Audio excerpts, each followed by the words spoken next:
نحمده ونصلي ونسلم على رسوله الكريم وعلى آله وأصحابه أجمعين أما بعد فأعوذ بالله من الشيطان الرجيم بسم الله الرحمن الرحيم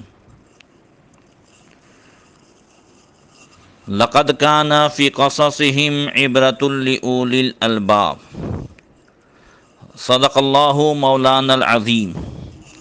درود شریف پڑھیں، اللہم صلی علی سیدنا مولانا محمد معدن الجود والکرم وآلہ وصحبہ وبارک وسلم۔ محترم سامعین، درس تفسیر میں سیدنا سلیمان علیہ السلام کے حالات بیان ہو رہے ہیں۔ اللہ تبارک و تعالیٰ نے حضرت سلیمان علیہ السلام کو چرین پرین انسان جنات سب پر حکومت عطا فرمائی تھی۔ آپ پرندوں کی بھی بولیاں جانتے تھے، جیسا کہ 19ویں پارے کی وہ آیت میں نے سنائی تھی۔ اللہ ارشاد فرماتا ہے، جو سلیمان علیہ السلام نے لوگوں سے کہا کہ وقال یا ایھا الناس علمنا منطق الطیر واوتینا من کل شیء۔ حضرت سلیمان علیہ السلام نے کہا، اے لوگو، ہمیں پرندوں کی بولی سکھائی گئی اور ہر چیز میں سے ہم کو عطا ہوا۔ یہ تو ہم رات دن مشاہدہ کرتے ہیں کہ پرندے ضرور اپنی اپنی بولیاں بولتے ہیں۔ جس طرح ایک قسم کے پرندے دوسرے قسم کے پرندوں سے مختلف بولیاں بولتے ہیں، اسی طرح ایک ہی قسم کے پرندے مختلف اوقات میں مختلف قسم کی بولیاں بولتے ہیں۔ ایک دوسرے سے لڑتے ہوئے ان کے بولنے کا انداز اور ہوتا ہے، ایک دوسرے سے محبت کے وقت ان کی گفتگو کا انداز مختلف ہوتا ہے۔ جب ان پر کوئی درندہ یا شکاری حملہ کرنا چاہے تو اس وقت ان کی بولی کا انداز الگ ہوتا ہے۔ اس سے پتہ چلتا ہے کہ ان کی بولیاں صرف چیخوں پکار شور و غل میں ہی نہیں ہوتی، بلکہ ان میں مطالب اور مقاصد بھی پائے جاتے ہیں جنہیں وہ خود اچھی طرح سمجھتے ہیں۔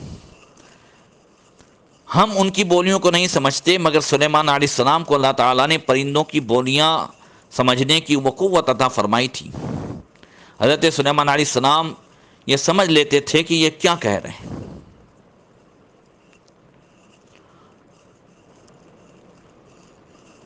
بعض مرتبہ حضرت سلیمان علیہ السلام نے کبھی کبھی اپنے ساتھ والے لشکریوں سے جب کئی پرندوں کو بولتے ہوئے دیکھا تو پوچھا بھی، اور کبھی کبھی انہوں نے وضاحت کرتے ہوئے بتایا بھی۔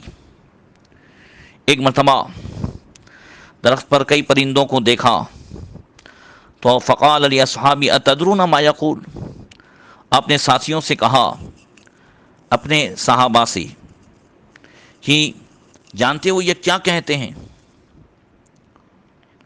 قالوا اللہ تعالی و نبی عالم۔ تو حضرت سلیمان علیہ السلام کے وہ جو صحابہ تھے انہوں نے بھی کہا کہ اللہ جانے اور اس کی نبی جانے۔ اللہ جانے اور اس کی نبی جانے، یہ ہمیشہ ہر نبی کے صحابی کا یہی عقیدہ رہا۔ اب حضرت سیدنا سلیمان علیہ السلام نے جب ہدہد کو دیکھا کہ صاح ہدہد، کہ اس کی آواز کو سن کر آپ نے کہا کہ یہ کہہ رہا ہے، یقول استغفر اللہ تعالی یا مذنبون، کہ اے گنہگارو اللہ تعالیٰ سے بخشش مانگو، بخشش طلب کرو۔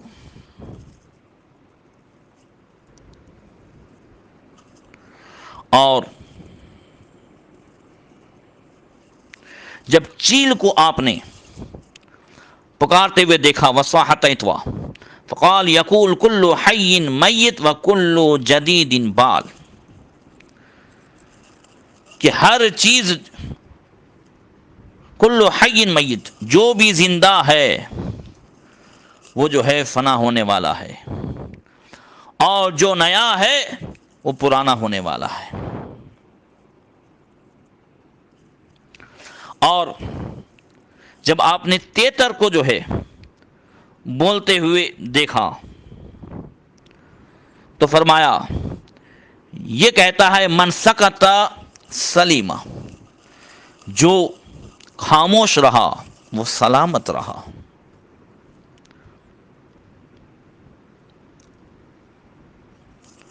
اور جب آپ نے مینڈک کو جو ہے پکارتے ہوئے دیکھا تو کہا یہ کہہ رہا ہے کہ سبحان ربی الاعلی۔ اللہ، مینڈک کو جب پکارتے ہوئے دیکھا تو کہا یہ کہہ رہا ہے سبحان ربی القدوس، یہ اپنی تسبیح میں یہ تسبیح پڑھ رہا ہے۔ اسی طریقے سے تفسیر روح المعانی میں بہت سارے تذکرے آئے۔ آپ نے گھیت کو جب پکارتے ہوئے دیکھا تو کہا وہ کہہ رہا ہے اذکروا اللہ تعالی یا غافلون، اے غفلت میں پڑے رہنے والوں اللہ تعالیٰ کو یاد کرو۔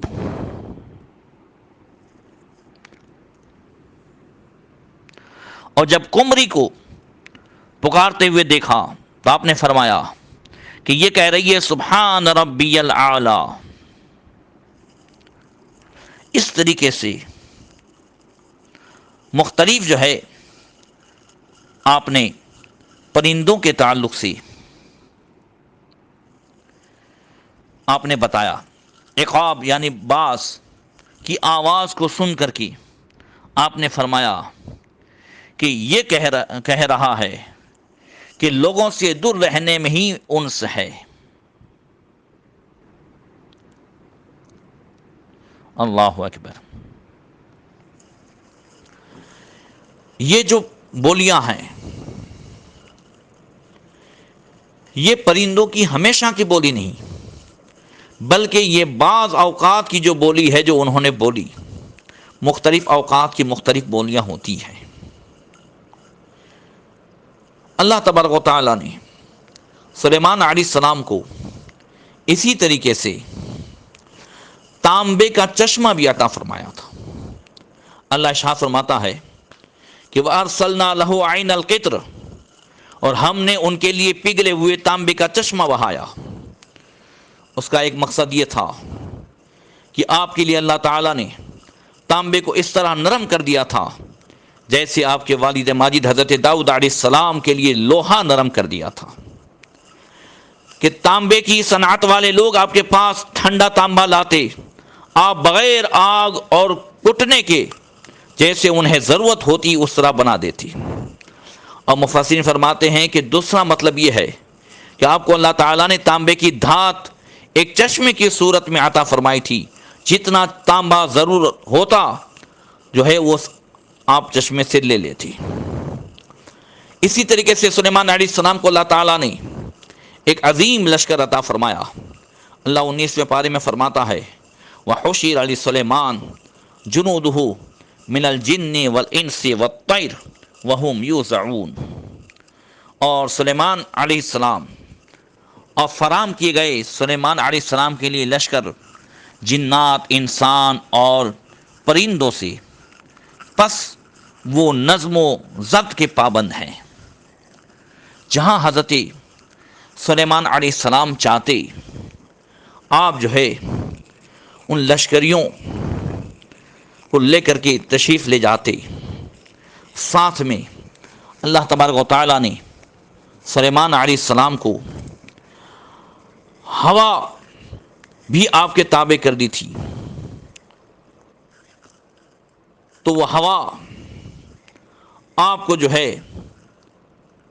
آپ کے تخت کو اڑا کر کے لے جاتی، جیسا کہ اللہ ارشاد فرماتا ہے وَلِسُلَیمَانَ الرِّیحَ غُدُوُّهَا شَهْرٌ وَرَوَاحُهَا شَهْرٌ، اور ہم نے ہوا سلیمان کے تابع کر دی کہ اس کی صبح کی منزل 1 مہینے کی اور شام کی منزل 1 مہینے کی ہوتی۔ تو ہوا بھی جو ہے سلیمان علیہ السلام کے تابع، جنات، انسان، چرین، پرین، یہ سب سلیمان علیہ السلام کے تابع تھی۔ اللہ تبارک و تعالیٰ نے یہ ساری حکومت آپ کو عطا فرمائی تھی۔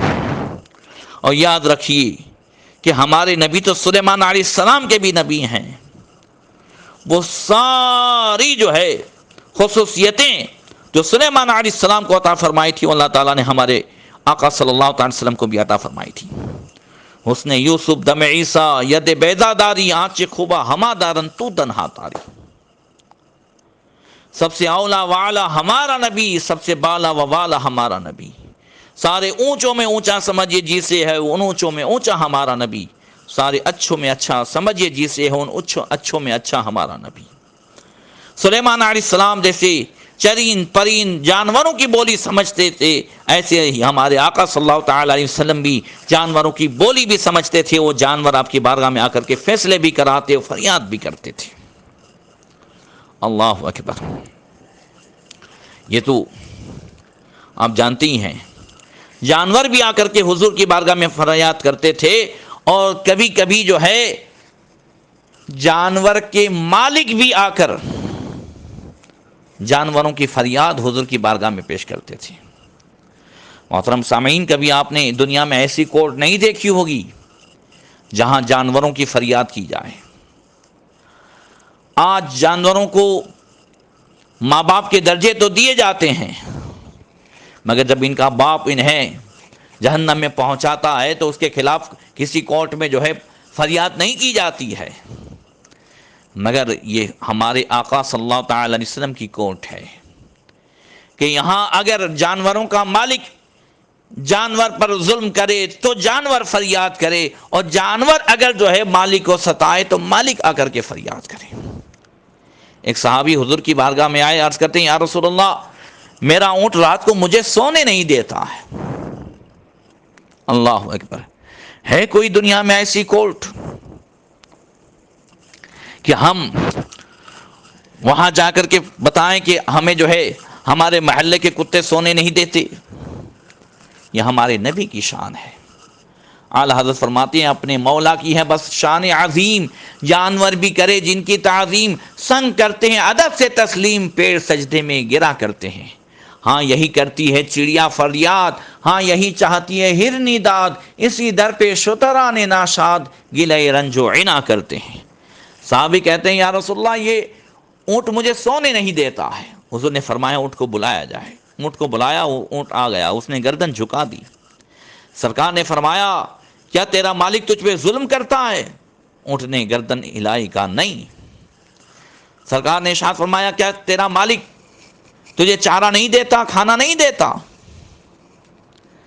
اونٹ نے کہا بالکل دیتا ہے۔ کہا جتنا کھلاتا ہے اس سے زیادہ کام لیتا ہے؟ انہوں نے کہا ہرگز نہیں۔ تو آقا نے فرمایا کہ تو جب تیرا مالک رات کو سوتا ہے تو عجیب غریب آوازیں نکال کر اپنے مالک کو سونے کیوں نہیں دیتا ہے؟ اس کو کیوں جو ہے پریشان کرتا ہے؟ اب اونٹ نے جو جواب دیا سنیے۔ اونٹ کہتا ہے یا رسول اللہ، میرا مالک مجھ پر ظلم بھی نہیں کرتا، یہ بھی دن بھر کام کرتا ہے، میں بھی اس کے ساتھ جو ہے کام کرتا ہوں۔ جب شام کو گھر آتا ہے مجھے سب سے پہلے چارہ دیتا ہے، پھر خود کھاتا ہے، اور یا رسول اللہ تھکا ہارا رہتا ہے، سو جاتا ہے۔ تو کبھی کبھی اس نے عشاء کی نماز نہیں پڑھی ہوتی ہے تو مجھے ڈر لگتا ہے کہ تھکن کی وجہ سے کہیں اس کی نیند لمبی نہ ہو جائے، اس کی عشاء کی نماز چھوٹ نہ جائے، اس لیے عجیب و غریب آواز نکال کر میں اسے عشاء کی نماز کے لیے جگاتا ہوں۔ اللہ اکبر۔ کہ کہیں اس کی عشاء کی نماز چھوٹ جائے اور کہیں اللہ تعالیٰ مجھ سے نہ پوچھ لے۔ محترم سامعین، ہم سب جانتے ہیں جانوروں سے کوئی پوچھ گچھ نہیں ہوگی، مگر اس جانور کو احساس ہے، مگر ہم سے پوچھ گچھ ہوگی۔ اگر ہمارے بیوی بچے نماز نہیں پڑھتے ہم سے پوچھا جائے گا۔ اللہ کے رسول صلی اللہ علیہ وسلم نے ارشاد فرمایا، بخاری شریف کی حدیث ہے، کلکم راعٍ وکلکم مسئول عن رعیتہ، تم میں کا ہر ایک ذمہ دار ہے اور ہر ذمہ دار سے ان کے ماتحتوں کے بارے میں پوچھا جائے گا۔ اللہ تعالی ہمیں توفیق عطا فرمائے، ہم گھر میں اسلامی ماحول بنائیں، نماز کا ماحول بنائیں۔ اللہ تعالی ہمیں توفیق عطا فرمائے۔ تو عرض کر رہا تھا کہ اللہ تعالیٰ نے حضرت سلیمان علیہ السلام کو چرین پرین انسان جنات سب پر جو ہے حکومت عطا فرمائی، اور ایک عظیم الشان حکومت کے آپ مالک تھے. ہوا کو بھی آپ کے تابع کر دیا اور ہوا آپ کے تخت کو اڑا کر لے چلتی اور آپ کبھی بیت المقدس سے ادھر جاتے کبھی ادھر جاتے.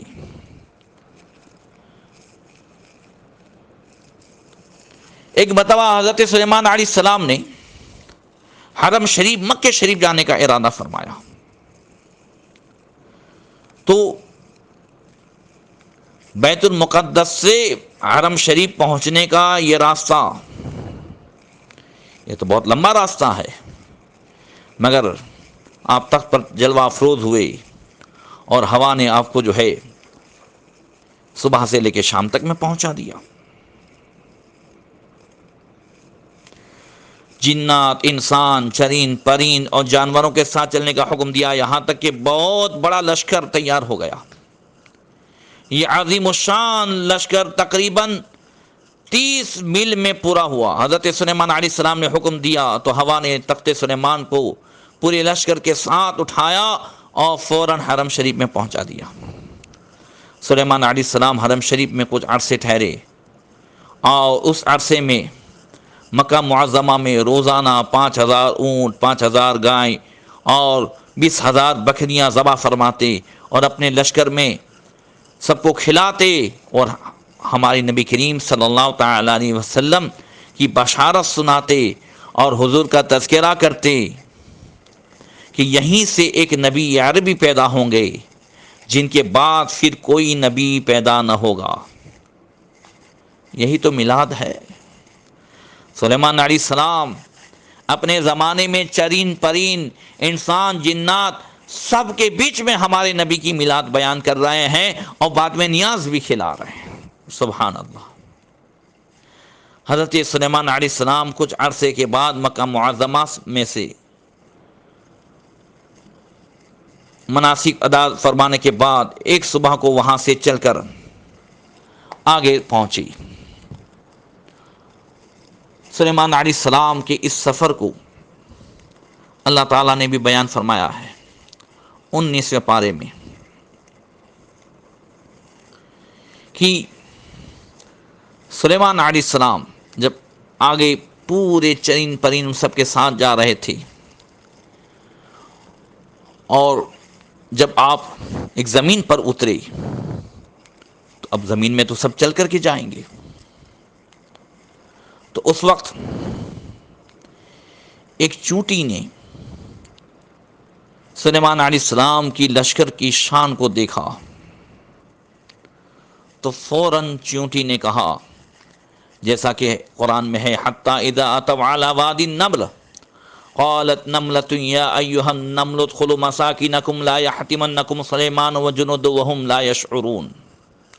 یہاں تک کہ جب چونٹیوں کے نالے پر پہنچے تو ایک چونٹی بولی، اے چونٹیوں اپنے گھروں میں چلی جاؤ، تمہیں کچل نہ دے سلیمان اور ان کے لشکری بے خبری میں. تو سلیمان فتبسم ضاحکا من قولها، تو سلیمان علیہ السلام اس چونٹی کی بات سن کر مسکرا کر ہنسے. عام طور پر سلیمان علیہ السلام اور آپ کے لشکر ہوا میں جو ہے سفر کرتے تھے، لیکن یہ جو سفر جب آپ پیدل چل رہے تھے اور اتنا بھاری لشکر تھا اور چونٹیوں کی یہ بستی طائف یا سیریا میں تھی اور چونٹیوں کو حکم دینے والی وہ چونٹیوں کی ملکہ تھی جو لنگڑی تھی اور اس کا نام جو ہے وہ تاہیہ تھا یا منذرہ تھا. سلیمان علیہ السلام نے چونٹی کی آواز 3 میل سے سنی. 3 میل، 1 میل تقریباً 1.5 کلومیٹر کا ہوتا ہے، تو 4.5-5 کلومیٹر دور سے سلیمان علیہ السلام نے چونٹی کی آواز سن لی.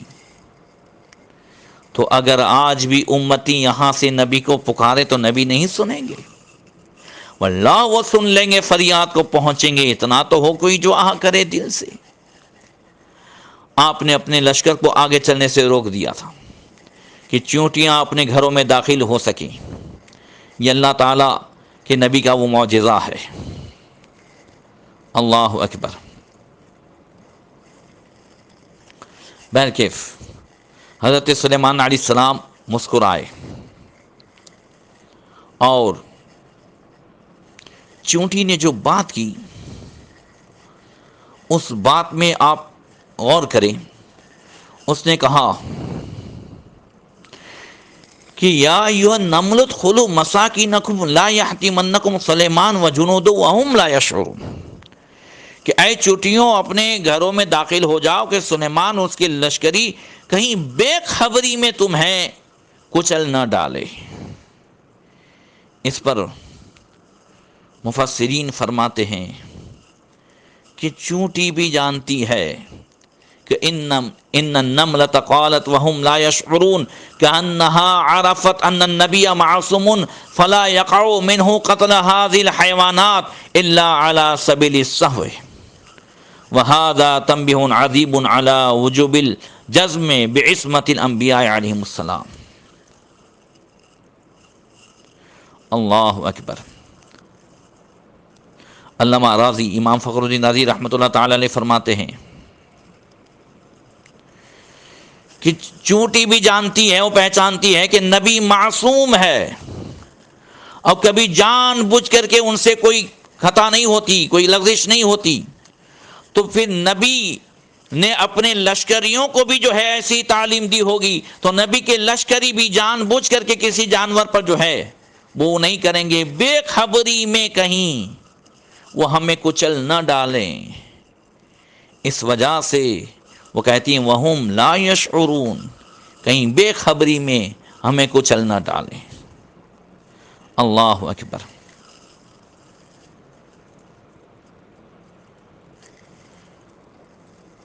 چیونٹیوں کے حالات میں غور و فکر کرنے سے یہ واضح ہو جاتا ہے کہ اللہ تعالیٰ نے انہیں بھی شعور اور سمجھ دے رکھی ہے، چونٹی بھی یہ سمجھتی ہے۔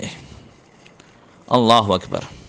اور یہی وجہ ہے کہ یہ گرمیوں میں اتنا توشہ جمع کر لیتی ہے جو سردیوں میں انہیں کافی ہو سکے، اور یہ دانوں کے 2 ٹکڑے کر دیتی ہیں اس ڈر کے پیش نظر کہ یہ جو ہے پانی کی تری سے کہیں اگ نہ پڑے،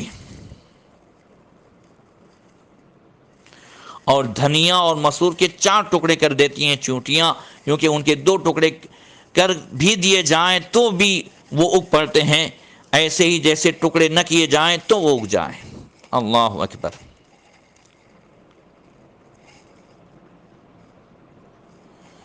یہ اللہ تعالیٰ نے جانوروں کو بھی ایسی سمجھ دی ہے۔ اللہ تبارک و تعالیٰ ہمیں جو جانوروں نے بھی نبی کی جو تعظیم کی، اللہ تعالیٰ ہمیں بھی تعظیم نبی کی توفیق عطا فرمائے۔ انشاءاللہ تعالیٰ مزید حالات آگے بیان ہوں گے۔ آئندہ کل جو ہے وہ تفسیر کا درس نہیں ہوگا، اس کی جگہ شب قدر کا جو بیان ہے تو 1 گھنٹے کا بیان ہوگا انشاءاللہ تبارک و تعالیٰ۔ پھر پرسوں تفسیری درس ہوگا۔ السلام علیکم ورحمۃ اللہ وبرکاتہ۔